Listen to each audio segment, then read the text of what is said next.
a mais um episódio da nossa série O Jesus que você precisa conhecer. Neste episódio vamos estar falando a respeito da encarnação de Cristo, e é a primeira parte. E o texto que vamos nos basear nesse tema é João, capítulo 1, verso 14. Vamos ler? E o Verbo se fez carne e habitou entre nós, cheio de graça e de verdade, e vimos a sua glória como do unigênito do Pai. O ponto alto da história, e não por que dizer da humanidade, sem qualquer rodeio, foi a revelação de Deus em Jesus Cristo. Ok? E esta revelação deu-se por meio do Verbo que se fez carne e habitou entre nós. Correto? À vista disso, a doutrina da encarnação é um dos pilares da vida cristã, do ensinamento cristão. Por esta razão, todos nós que somos cristãos devemos aprender a verdade de que Cristo tornou-se homem no sentido mais essencial que esse termo propõe expressar. Amém? E este ato do Deus eterno nunca pode ser e nunca poderá ser comparado a qualquer outro feito humano na terra. Por isso que dividiu os tempos entre antes e depois de Cristo. Amém? A palavra encarnação, ainda que a procuremos, jamais a encontraremos nas Escrituras, mas o significado dela, sim, nós encontramos.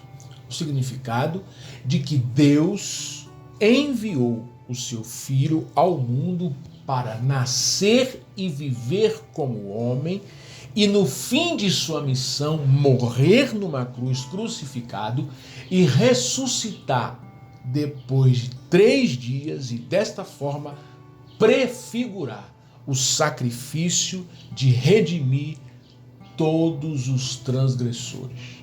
Romanos 5:8 diz assim: mas Deus prova o seu amor para conosco pelo fato de ter Cristo morrido por nós, sendo nós ainda pecadores. Por este sacrifício, Deus tornou-se misericordioso para conosco, para comigo e para com você, apaziguando a sua ira em relação aos nossos pecados. Amém? A palavra usada para designar a eficácia da redenção feita na encarnação é propiciação. Propiciação. Amém? Do grego hilasmo, que tem uma relação com hiléu, que traz a ideia de misericórdia, de apaziguamento de ira, que reconcilia, tá? O pecador que crê em Jesus a Deus. Ele reconcilia o pecador que crê em Jesus a Deus. Veja o que a Bíblia diz. E ele é a propiciação pelos nossos pecados, e não somente pelos nossos próprios, mas ainda pelos do mundo inteiro. 1 João 4,10 diz: nisto consiste o amor, não em que nós tenhamos amado a Deus, mas que ele nos amou primeiro e enviou o seu Filho como propiciação pelos nossos pecados. Ou seja, a encarnação é a praticidade do plano da salvação de Deus a nosso favor, ok? Eu queria agora falar com você a respeito do duplo aspecto da encarnação de Cristo. O duplo aspecto da encarnação de Cristo, que a explica melhor e nos dá um entendimento mais claro do que foi esta encarnação, ok? Então vamos aprender? Primeiro, qual o primeiro aspecto? O absoluto esvaziamento. Isto mesmo, absoluto esvaziamento. O fato de Jesus assumir a natureza humana com todas as fraquezas e paixões peculiares a esta condição é chamada no grego de kenosis, que traduz esvaziamento. Amém? Esvaziamento de quê? Da vontade, no intento de cumprir o propósito divino. Esvaziamento da vontade no intento de cumprir o propósito divino, ok? Razão da Bíblia dizer que ele foi fiel até a morte neste estado humano, ok? O texto bíblico que melhor descreve este esvaziamento de Cristo é Filipenses, capítulo 2, do verso 6 ao verso 9. Vamos ler? Pois ele, subsistindo em forma de Deus, não julgou como usurpação o ser igual a Deus. Antes, a si mesmo se esvaziou, assumindo a forma de servo, tornando-se em semelhança de homens. E reconhecido em figura humana, a si mesmo se humilhou, tornando-se obediente até a morte e morte de cruz. Paulo aqui descreve de maneira brilhante esse esvaziamento de Jesus, né? A voluntária kenosis de Cristo para cumprir a sua parte no projeto divino de redimir os homens. E mostra que ele não fez questão, aqui está um ponto incrível, que ele não fez questão da sua divindade em detrimento da encarnação. Paulo diz que ele não julgou como usurpação o ser igual a Deus. Isto é, ele não fez questão dos seus atributos divinos em detrimento da encarnação. Amém? E assim tomou a iniciativa de a si mesmo se esvaziar. Para quê? Para deixar a forma de Deus e assumir a forma de servo. E como servo, ele foi fiel até a morte, fiel na sua missão de salvação e de redenção. E como Paulo diz, morte de cruz. O segundo aspecto do duplo aspecto da encarnação de Cristo que estamos vendo é absoluta manifestação. Absoluta manifestação. Amém? Que está ligada, ou ligado, né, ao tabernáculo do Antigo Testamento, erguido sobre o comando de Moisés, que era o lugar da manifestação da presença viva de Deus. Vamos ver isso? E me farão um santuário, para que eu possa habitar no meio deles, segundo tudo o que eu te mostrar, para modelo do tabernáculo e para modelo de todos os seus móveis. Assim mesmo fareis. Êxodo 25, 8 e 9. Em Êxodo 40, 38 diz: de dia a nuvem do Senhor repousava sobre o tabernáculo, e de noite havia fogo nela, à vista de toda a casa de Israel, em todas as suas jornadas. Pelo tabernáculo, Deus era visível aos olhos dos filhos de Abraão. Ok?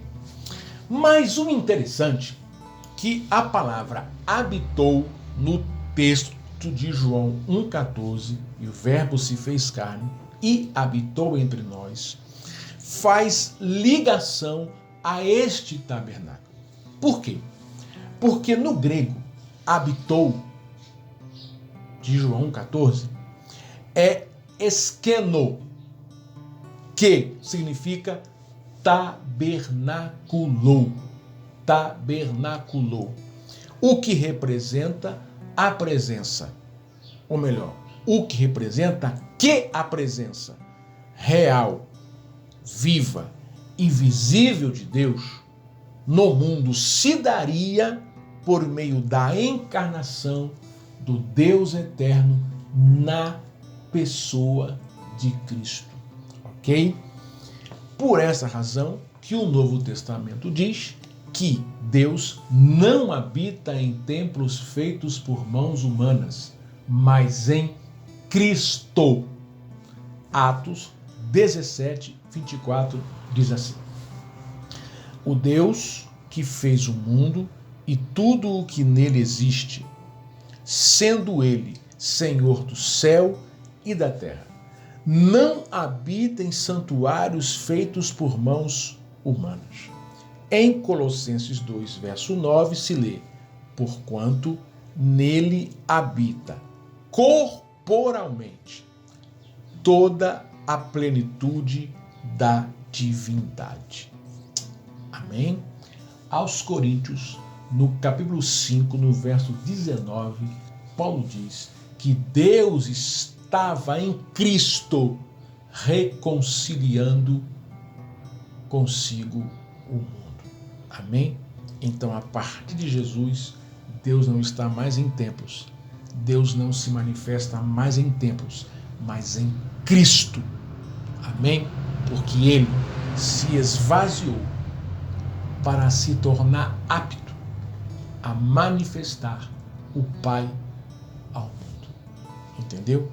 Cristo, ao se esvaziar, se tornou apto para manifestar o Pai ao mundo. Isso não é maravilhoso? Amém? Porém, quando lemos Hebreus 9, de 11 a 14, vamos ver isso? Quando veio Cristo como sumo sacerdote dos bens já realizados, mediante o maior e mais perfeito tabernáculo, não feito por mãos, quer dizer, não desta criação, não por meio de sangue de bodes e de bezerros, mas pelo seu próprio sangue, entrou no Santo dos Santos uma vez por todas, tendo obtido eterna redenção.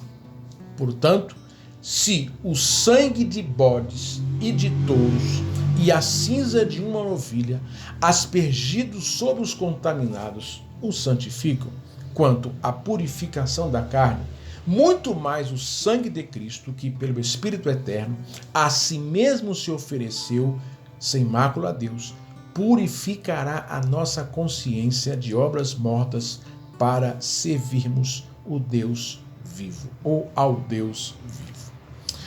Vemos aqui o autor afirmar que Jesus chamou para si, convocou para si todas as funções do tabernáculo. Amém? Quando, como sumo sacerdote, entrou no Santo dos Santos e pelo seu sangue conquistou a nossa redenção. E esta ação, ela foi superior ao sangue de bodes e de touros que era derramado naquele tabernáculo de Moisés para purificar pecados. O sangue de Cristo, portanto, pelo poder do Espírito Santo, purifica, limpa, lava a nossa consciência de obras mortas, isto é, de atitudes que não agradam a Deus. tudo que você faz que não agrada a Deus é morto. O sangue de Jesus nos purifica dessas obras mortas. Amém? Para desta forma servirmos ao Deus vivo. Ok? O que tornou aquele tabernáculo de Moisés e qualquer outro que venha surgir ineficaz, totalmente ineficaz. Amém? Porque agora Cristo leva, Cristo conduz, Cristo, ele derrama a sua presença, a presença de Deus naqueles que creem, que mediante a salvação se tornam templo do Espírito Santo para a manifestação da presença viva e real de Deus. Então, Cristo leva a presença de Deus àqueles que creem mediante a redenção. E os que creem passam a ser agora o templo aonde Deus manifesta a presença, a sua presença viva e real. Amém? Concluindo esse primeiro episódio sobre a encarnação de Cristo, nós entendemos que o tabernáculo do Antigo Testamento foi a sombra do verdadeiro tabernáculo, Jesus. Amém? Que se tabernaculou entre nós, fazendo-se sumo sacerdote, que por seu sangue abriu total acesso ao Pai para sempre.